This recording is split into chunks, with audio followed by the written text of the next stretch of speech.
Radio 2M. Faites entrer l'invité. Et voilà pour cette deuxième partie de l'émission, nous allons parler de musique et on va parler de ces grandes soirées du Ramadan, les nuits du Ramadan organisées par les instituts français du Maroc. Et nous allons en parler avec l'artiste, le grand artiste sénégalais qui va être présent ce soir à Rabat, à la Villa des Arts, Nourou Kane. Bonjour. Bonjour, monsieur, dame.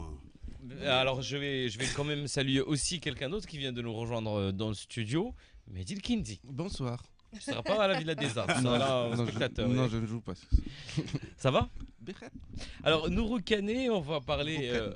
Pardon? Cannes.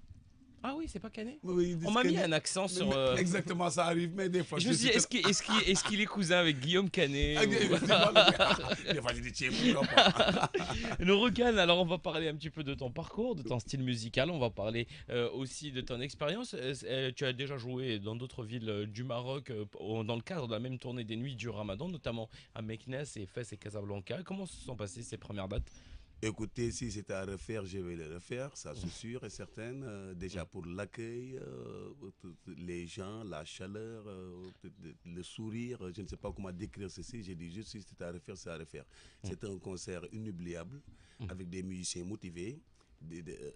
Un accueil royal, je ne sais pas comment le décrire, juste pour dire si c'est à refaire, c'est à refaire. Place Lady Mamknes, ça a dû être une belle, oh là là, une belle scène. Une belle scène, la journée, petite promenade sur la place, faire des petites courses, vous faire dire bonjour aux papis, aux mamies, aux gens qui passaient, et ça tombait bien parce qu'il y avait le match. Oui. Du coup, comme ça, tout le monde regardait, moi aussi je me suis mêlé, mais sauf que je ne suivais pas trop. Et puis il y a un buteur, j'ai dit, tiens, c'est Anelka, il me dit, tiens, toi, t'es envié, toi, ça n'existe plus.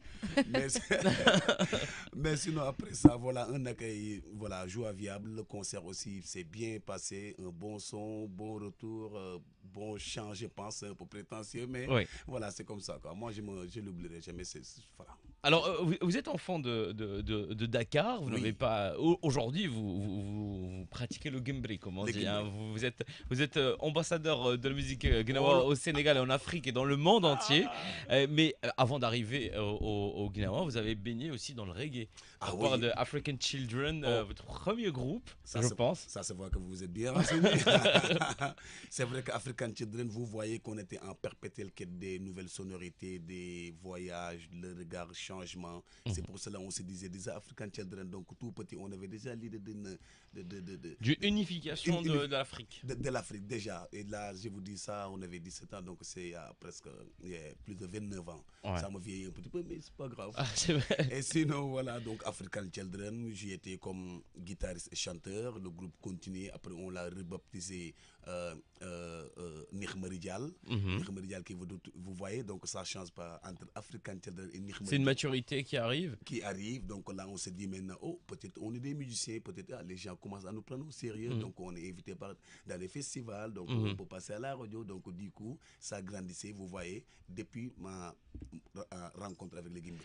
Alors justement, voilà, à quel moment intervient justement cette rencontre avec le Gembri et cette volonté d'utiliser le Gembri? Avec le Gembri, c'est marrant parce qu'avec les Gembri, comme j'étais bassiste, j'en parlais tout à l'heure avec Mehdi là-bas dans les loges, avec les Gembri, comme je suis bassiste de formation, donc tout ce qui est des sons un peu ronds, tu vois, lourds, j'aime bien quand c'est lourd, quand ça bouge. Et un voyage au Maroc, en Marrakech, je ne connaissais pas le parfum marocain, Marrakech, la danse sur les barils, tout ça était beau. Et j'étais dans les souks et j'entends un son qui jouait.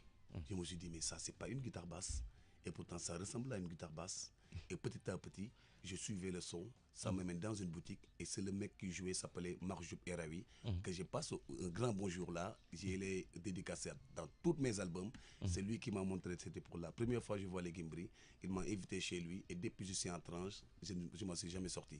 Il m'a invité chez lui, j'étais là, maman, on jouait, et voilà, il m'a donné un Gembri, je pars en France, essayer de jouer les Gembri, sauf que je ne savais pas l'accorder, je ne savais pas les techniques. Je me rappelle juste qu'il m'avait dit fais ceci et cela. Je vais acheter des CD de feu Mahmoud Gagné Mohamed Sam.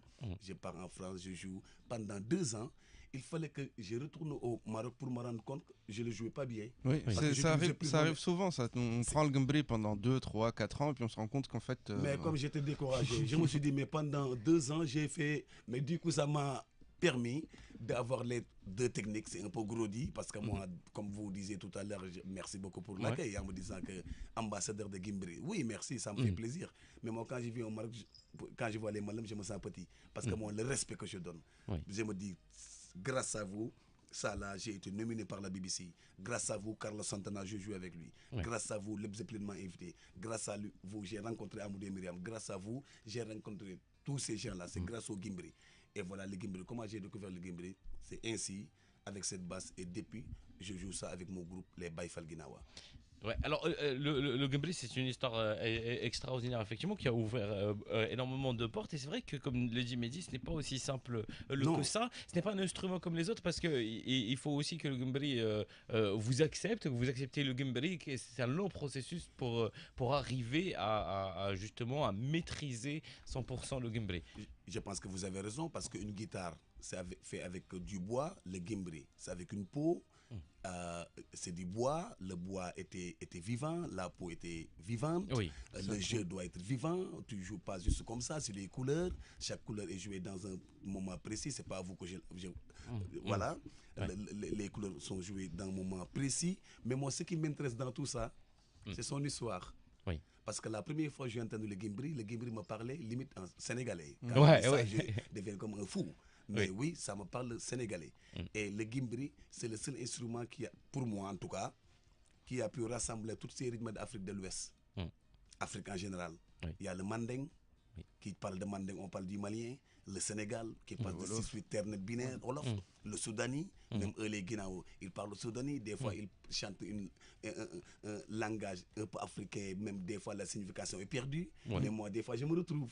Donc, j'ai eu la chance de me baigner dedans. Si je pouvais, moi, je resterais juste avec le Guimbri. J'aime le Guimbri, je l'aimerais. Je sais que j'ai rencontré un instrument avec lequel je serai vraiment ami et je ne veux pas m'en détacher. Et là, c'est pour toujours, toujours, toujours, toujours. Alors, ce qui est marrant, c'est justement, on parle du Guimbri, alors c'est vraiment un amour de l'instrument qu'il y a, parce que ce n'est pas, quand on dit Norokan joue du Guimbri, on ne doit pas s'attendre à quelqu'un qui joue du Gnawa, du Gnawa traditionnel, c'est de la musique qui vient d'un peu partout, il y a différents musiciens, il y a de la guitare électrique, il y a de la basse, il y a des percussions, il y a différentes choses, c'est matinées de blues, c'est matinées de reggae, c'est chanté dans plusieurs langues. Je vous propose d'ailleurs d'écouter, histoire de mettre les auditeurs un peu dans le bain. Tout à l'heure, tout de suite, on peut écouter un petit extrait de Fila. C'est parti. Effectivement, le Guimbri, on parle de Guimbri, mais c'est aussi beaucoup de musique avec beaucoup d'influence. Moi, j'ai cru entendre parler de flamenco. Alors, est-ce que je me trompe? Mais oui, il y a des flamencos, parce que vous savez, comme je vous ai dit tout à l'heure, tout petit, moi j'ai grandi dans une maison. Il n'y avait pas que ma famille sénégalaise. C'était une grande famille, la maison c'était à nous, mais il y avait beaucoup de voyageurs. Il y avait beaucoup de Guinéens, de la Guinée. Il y avait beaucoup de Haoussa. Donc j'ai grandi dans le brouhaha avec tous ces parfums. Donc j'étais habitué tout petit, j'allais manger telle famille, telle famille. Et en grandissant, je les ai vus quand ils ont des mariages, fêtes, n'importe quelle cérémonie. Forcément, ils amènent leur tradition. Donc petit à petit, j'ai eu la chance d'être sénégalais, né à Dakar. En même temps, je n'étais pas seulement dans la musique sénégalaise. Peut-être c'est ça qui a fait que je ne fais pas que le mbalax, je ne fais pas que le blues. Pour moi, c'est le Guinao Baïfal. Pourquoi Guinao? Parce que comme le Guinao, le Guimbri joue tous ces rythmes-là, en accompagnant le Guimbri, forcément, quand tu joues, ta musique est ouverte dans tous les rythmes.